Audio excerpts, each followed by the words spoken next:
సంబంధించినటువంటి వ్యక్తి అన్నటువంటిది, పొలిటికల్ పార్టీ అఫిలియేషన్ ఏంటి, మొబైల్ నెంబర్ ఏంటి అన్నటువంటిది, political party wise segregation of ఓటర్స్ని ఈ యొక్క తెలుగుదేశం పార్టీ చేయడం అన్నటువంటిది చట్ట విరుద్ధము అన్నటువంటి విషయాన్ని ఎలక్షన్ కమిషన్ దృష్టికి తీసుకొచ్చాము. ఇక ఓటర్ డేటా ఒక న్యూయార్క్లో ఉన్నటువంటి, అమెరికాలో ఉన్నటువంటి న్యూయార్క్లో ఒక న్యూయార్క్ పట్టణంలో ఈ యొక్క డేటా అంతా ఈ యొక్క సర్వర్లో స్టోర్ చేయడం అన్నటువంటిది, ఇదే విషయాన్ని గతంలో కూడా తెలుగుదేశం పార్టీ సేవామిత్ర పేరుతో ఈ రకమైనటువంటి డేటా కలెక్ట్ చేసినటువంటి విషయాన్ని గతంలోనే ఎలక్షన్ కమిషన్ దృష్టికి తీసుకొచ్చాం. దాని మీద ఎలక్షన్ కమిషను ఎఫ్ఐఆర్ని ఫైల్ చేయమని చెప్పి 174/2019లోనే ఒక ఎఫ్ఐఆర్ కూడా ఫైల్ చేయడం జరిగింది. ఆ ఎఫ్ఐఆర్ ఫైల్ చేసిన దాంట్లో ఆ కేసులో పురోగతి లేదన్నటువంటి విషయాన్ని కూడా ఎలక్షన్ కమిషన్ దృష్టికి తీసుకొచ్చాం. ఈ యొక్క తెలుగుదేశం చేస్తున్నటువంటి ఈ కార్యక్రమం 120B కింద కానీ 379, 420, 188B IPC, 72, 60, 66B ITA 2000 act sections కింద సేవామిత్ర అప్లికేషన్స్ కింద ఏదైతే ఎఫ్ఐఆర్ ఫైల్ చేశామో వాటినన్నింటినీ కూడా మిగతా ఫాలోఅప్ చేసి పురోగతి చూపించాల్సిందిగా విజ్ఞప్తి చేయడం జరిగింది.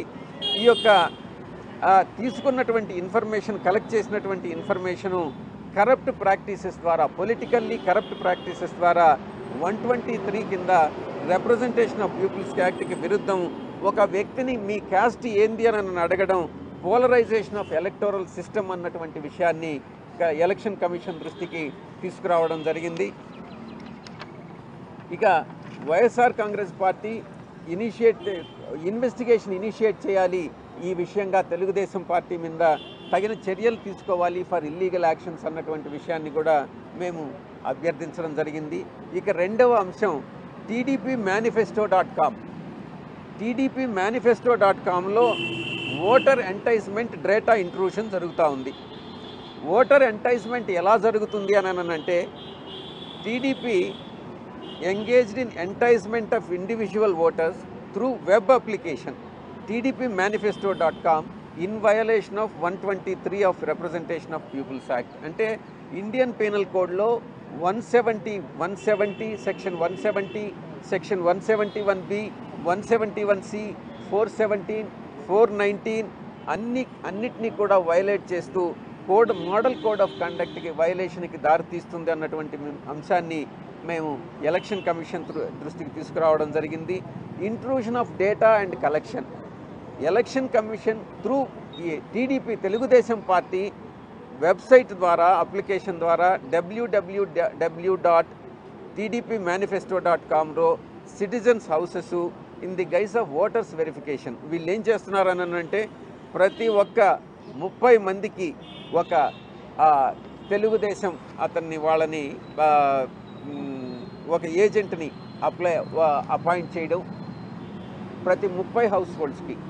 ఈ డేటా ఏదైతే డాష్బోర్డ్లో ఏదైతే డేటా ఉందో ఎలక్షన్ కమిషన్ ఇచ్చినటువంటి డేటాని, ఇమేజ్ ఫార్మేట్లో ఇచ్చినటువంటి డేటాని దాన్ని ఎక్సెల్ ఫార్మేట్కి కన్వర్ట్ చేసి ఆ తర్వాత వీళ్ళు ఏదైతే ఒక 30 హౌస్ హోల్డ్స్కి ఒక వ్యక్తి ఉంటాడో ఆ వ్యక్తి ఆ 30 ఇళ్ళకి వెళ్ళి వాళ్ళ క్యాస్ట్ ఏంటి, వాళ్ళ పొలిటికల్ ఈక్వేషన్స్ ఏంది, వాళ్ళు ఏ రకమైనటువంటి బెనిఫిట్స్ తీసుకుంటున్నారు, వాళ్ళు ఏ కులానికి చెందిన వాళ్ళు, ఏ మతానికి చెందిన వాళ్ళు, ఇవంతా కూడా డేటా కలెక్ట్ చేయడం, ఇవన్నీ కూడా చట్ట విరుద్ధము అన్నటువంటి విషయాన్ని మేము తెలియజేయడం జరిగింది. ఇక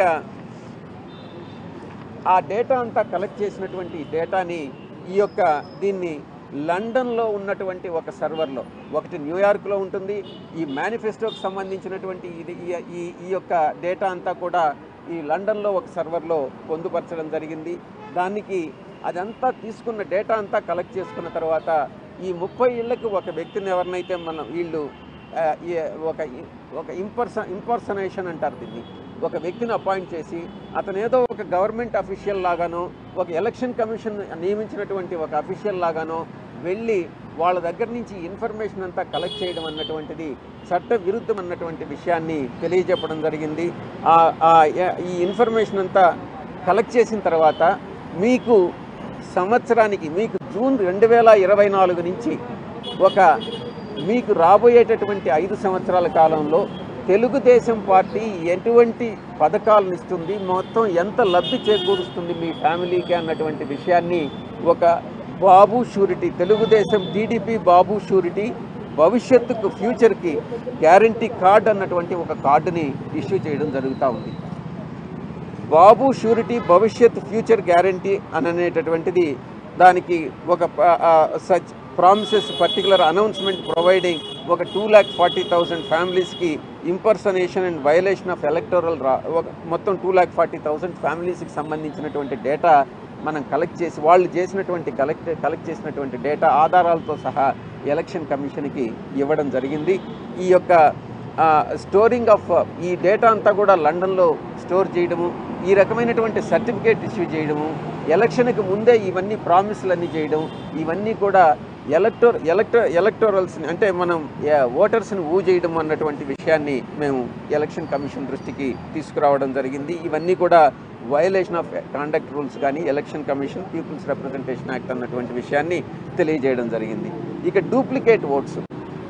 డూప్లికేట్ ఓట్స్ ఏపీలో తెలంగాణలో ఒక స్లైట్ నేమ్ చేంజ్ ఏదైనా ఉంటే ఆ చేంజ్ ఇప్పుడు అయోధ్య రామి రెడ్డి ఆ రకంగా ఒక లెటర్ని మార్చడం, తర్వాత తండ్రి పేరు స్లైట్గా మార్చడం, లేకుంటే హౌస్ నెంబర్ మార్చడం, లేకుంటే వైఫ్ నేమ్ మార్చడం, లేకుంటే జెండర్ మార్చడం, లేకుంటే ఇంకొక రకంగా స్మాల్ చేంజెస్ ఏదైనా పెట్టి ఒకే ఓటర్ని 2 నియోజకవర్గాల్లో ఒకే స్టేట్లో పెట్టడం, లేకుంటే తెలంగాణలో ఉన్న ఓటర్స్ని మళ్ళీ ఆంధ్రాలోకి తీసుకురావడం, ఇవన్నీ కూడా రకరకాలైనటువంటి టాక్టిక్స్తో మల్టిపుల్ ఎంట్రీస్ని చేయడం అన్నటువంటిది ఓటర్స్ రిజిస్ట్రేషన్ అన్నటువంటిది జరుగుతూ ఉంది. ఇది section 17-18 of the people's representation యాక్ట్కి వ్యతిరేకం అన్నటువంటి విషయాన్ని తెలియజేయడం జరుగుతూ ఉంది. మేము ఎలక్షన్ కమిషన్కి నివేదించడం జరిగింది. ఇక ప్రిలిమినరీ అనాలిసిస్ అదంతా కూడా చేపట్టినట్టయితే lakhs of duplicate votes number వచ్చి ఒక 4,30,264 ఓట్స్ ఈ యొక్క తెలంగాణలో రిజిస్టర్ అయినాయి, ఆంధ్రాలో రిజిస్టర్ అయి ఉన్నాయి అన్నటువంటి విషయాన్ని ఎవిడెన్సెస్తో సహా ఎలక్షన్ కమిషన్కి మేము ఇవ్వడం జరిగింది. ఆ తర్వాత ఓటర్ల registration, illegal registration, null and void వీటినన్నింటినీ కూడా నల్ అండ్ వాయిడ్గా పరిగణించాల్సిందిగా ఎలక్షన్ కమిషన్కి నివేదించడం జరిగింది. ఇక 4వ అంశం తెలంగాణ ఓటర్సు ఆంధ్రప్రదేశ్లో ఎన్రోల్ చేయించారు. తెలంగాణలో ఎలక్షన్స్ అయిన తర్వాత అసెంబ్లీ ఎలక్షన్స్ అయిన తర్వాత ఇక అక్కడ పార్లమెంట్ ఎలక్షన్సే ఉన్నాయి కాబట్టి ఈ రకమైనటువంటి బోర్డులు పెట్టి ఎవరైతే ఆంధ్రప్రదేశ్లో ఎన్రోల్ చేసుకోవాలనుకున్నారో ఒక డ్రైవ్ను తెలుగుదేశం పార్టీ నిర్వహిస్తూ ఉంది. అంటే ఒక కులానికి వర్గానికి సంబంధించినటువంటి వాళ్ళను, ఆ తెలుగుదేశం పార్టీకి అనుకూలంగా ఉండేటటువంటి వాళ్ళను అక్కడ తెలంగాణలో వాళ్ళు ఓటర్స్ లిస్టులో నుంచి డిలీట్ చేయకుండానే ఆంధ్రప్రదేశ్లో వాళ్ళ ఓటర్లుగా రిజిస్టర్ చేసేటటువంటి కార్యక్రమాన్ని తెలుగుదేశం పార్టీ చేపడతా ఉంది. ఈ విషయాన్ని కూడా మేము ఎలక్షన్ కమిషన్కి దృష్టికి తీసుకురావడం జరిగింది. ఇక ఆఖరి అంశం, ఒక సురేష్ కోనేరు అనేటటువంటి ఒక వ్యక్తి స్టేట్ కోఆర్డినేటర్ తెలుగుదేశం పార్టీ కింద వ్యవహరిస్తూ ఉన్నారు. చీఫ్ ఎలక్టోరల్ ఆఫీసర్ ఆంధ్రప్రదేశ్కి ఒక లిస్ట్ సబ్మిట్ చేశారు. మొత్తం 10 లక్షల ఓట్లు ఫేక్ అయి ఉండొచ్చు, డెత్ వల్ల అయి ఉండొచ్చు, పర్మనెంట్లీ షిఫ్టెడ్ అయి ఉండొచ్చు, డబుల్ ఎంట్రీస్ కావచ్చు అనేటటువంటి ఒక బల్క్ కంప్లైంట్ అనేటటువంటి దాన్ని చీఫ్ ఎలక్టోరల్ ఆఫీసర్ ఈ కోనేరు సురేష్ సబ్మిట్ చేయడం జరిగింది. మేము ఒక్కటే ప్రశ్నిస్తున్నాం, 10 లక్షల మంది ఓటర్లు ఎవరైనా ఒక్కరిని ఆథరైజ్ చేసి మా ఓటర్లను వెరిఫై చేయండి, ఇవి బోగసా కాదా అన్నటువంటిది ఎవరైనా ఆథరైజ్ చేస్తారా, అటువంటిది చట్టబద్ధంగా అనుమతించవచ్చా అన్నటువంటిది విషయాన్ని పరిశీలించాల్సిందిగా మేము ఎలక్షన్ కమిషన్కి విజ్ఞప్తి చేయడం జరిగింది. ఈ యొక్క డిస్ట్రిక్ట్ ఎలక్షన్ కమిషన్కి ఏదైతే ఇతను కంప్లైంట్ ఇచ్చాడో ఆ election commissioner, chief election commissioner, electoral officer Andhra Pradesh జిల్లా కలెక్టర్లందరికీ కూడా ఆయా జిల్లాలకు సంబంధించినటువంటి ఇన్ఫర్మేషన్ని కలెక్టర్ల దగ్గరకు ఆదేశించి ఇన్ఫర్మేషన్ అడగడం జరిగింది.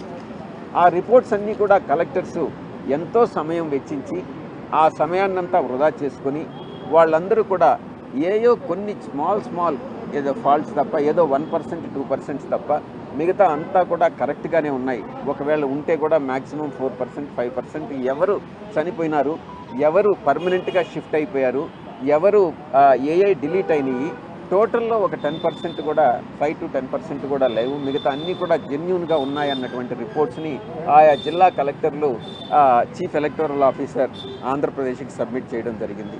మేమంతా ఇది ఒక్కటే చెప్తా ఉన్నాం, ఈ రకంగా తెలుగుదేశం పార్టీ అధికార యంత్రాంగాన్ని బిజీగా ఏదైతే వాళ్ళు ప్రోడక్టివ్గా యూటిలైజ్ చేయాల్సినటువంటి సమయాన్నంతా కూడా ఈ రకంగా వేస్ట్ చేస్తూ ఫ్లిమ్సీ గ్రౌండ్స్ మీద ఫాల్స్ కంప్లైంట్లన్నీ ఇవ్వడం అన్నటువంటిది చట్ట వ్యతిరేకం. ఇది ప్రభుత్వాన్ని డిస్రెప్యూట్ చేసేటటువంటిది అన్న పద్ధతి, వైఎస్ఆర్ కాంగ్రెస్ పార్టీని డిస్రెప్యూట్ చేసేటటువంటి ఉద్దేశంతో ఇవన్నీ కూడా చేస్తున్నారు అన్నటువంటి విషయాన్ని మేము ఎలక్షన్ కమిషన్ దృష్టికి తీసుకురావడం జరిగింది. తెలుగుదేశం పార్టీ బూత్ లెవెల్ ఏజెంట్స్ని ఎవరైతే competent file 7 application form 7 application ఏదైతే రిప్రజెంటేషన్ యాక్ట్ ప్రకారం సబ్మిట్ చేసేటటువంటి అధికారం ఉంటుందో బల్క్ కంప్లైంట్స్ తీసుకోకుండా ఎవరు కంప్లైంట్ లాడ్జ్ చేయాలి అని అంటే ఎవరైతే బూత్ లెవెల్ ఏజెంట్ ఉంటాడో అతను మాత్రమే కంప్లైంట్ లాడ్జ్ చేయాలి. ఆ కంప్లైంట్ లాడ్జ్ చేసిన దాన్ని వెరిఫికేషన్ చేయాలి. మిగతా ఎవరిని ఇట్లాంటి సురేష్ కోనేరు లాంటి వ్యక్తుల్ని ఎంటర్టైన్ చేయకూడదు. అతను చేసినటువంటి చట్ట వ్యతిరేక కార్యక్రమాలకి అతని మీద అఫెన్స్ ఏదైతే ఉందో దాన్ని పనిష్ చేయాల్సిందిగా సురేష్ కోనేరుని చట్ట ప్రకారం బుక్ చేయాల్సిందిగా మేము ఎలక్షన్ కమిషన్కి నివేదించడం జరిగింది. ఈ 5 విషయాల మీద ఎలక్షన్ కమిషన్ పాజిటివ్గానే స్పందించడం జరిగింది అన్న విషయాన్ని మీ అందరికీ కూడా తెలియజేసుకుంటూ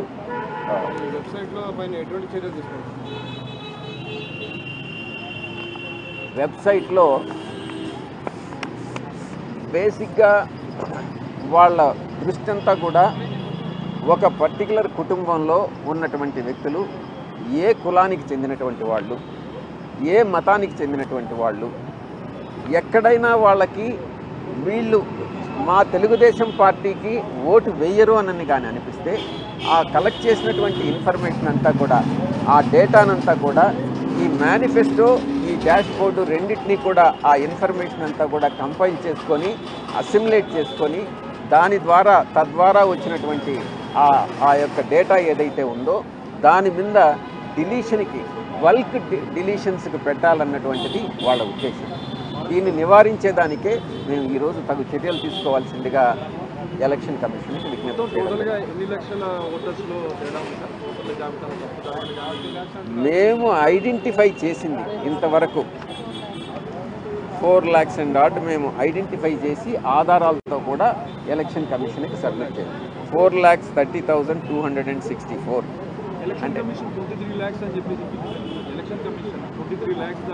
అంటే ఎవిడెన్సెస్తో సహా. అంటే ఇవి డూప్లికేట్ ఓట్స్. నేను చెప్పినటువంటి డూప్లికేట్ ఓట్స్లో మొత్తం 4,30,264 ఐడెంటిఫై చేసి ఎవిడెన్సెస్ ప్రొడ్యూస్ చేయడం జరిగింది.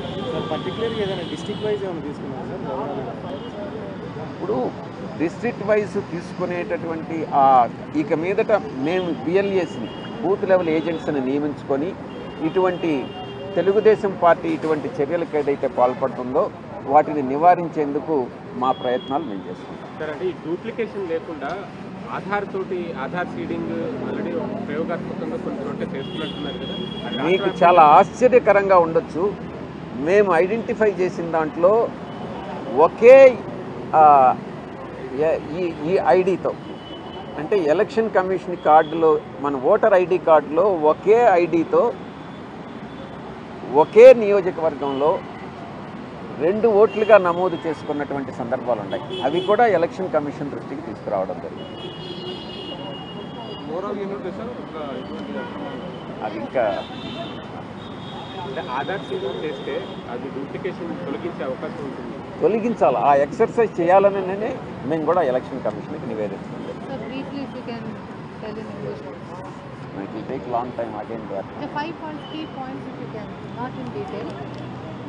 YSR Congress Party has submitted representation to Election Commission of India, comprising of Chief Election Commissioner and 2 other election commissioners and also additional election commissioner in relation to 5 aspects. One is mypartydashboard.com is number 1, and second is tdpmanifesto.com, and third is Andhra Pradesh versus Telangana duplicate votes. Fourth is Telangana voters being enrolled in Andhra Pradesh as new voters after Telangana elections. Fifth one is false information provided by one Mr. Suresh Koneru, State Coordinator of Electoral Cell of TDP. These are all the 5 aspects on which the YSRCP has lodged a complaint with the Election Commission of India. We have requested Election Commission of India to keenly investigate in respect of the first 2 items, all the 5 items, more particularly in respect of first 2 items, because there the TDP Telugu Desam party is manipulating and enticing the voters by finding out their caste, creed and religion and also their political affiliations, and then trying to move them into their hands, so which is prohibited by the law. So therefore these 2 items, because under the manifesto they collect the information and store the information outside India and then assimilate the information and correlate the information and then entrusting the job to one agent for every 30 households and then doing all sorts of mischiefs. That is to be addressed. This information has been provided to the Election Commission of India by way of complaint. Any rough estimate you have how many would be the fake polls? We will work out and get. But you have given proof with evidence of 4,30,000. We have submitted evidences to the extent of interstate voters who are enrolled in 2 different states, that is Andhra and Telangana, to the extent of 4,30,264. Thank you. They have positively responded, and then they said they will investigate. They will order investigation, and also they have asked us to follow the procedure as stipulated in the Act. In respect of the procedure is that filing of Form 6, Form 7 and Form 8, various forms, that those forms are to be filed and then the procedures are to be complied with.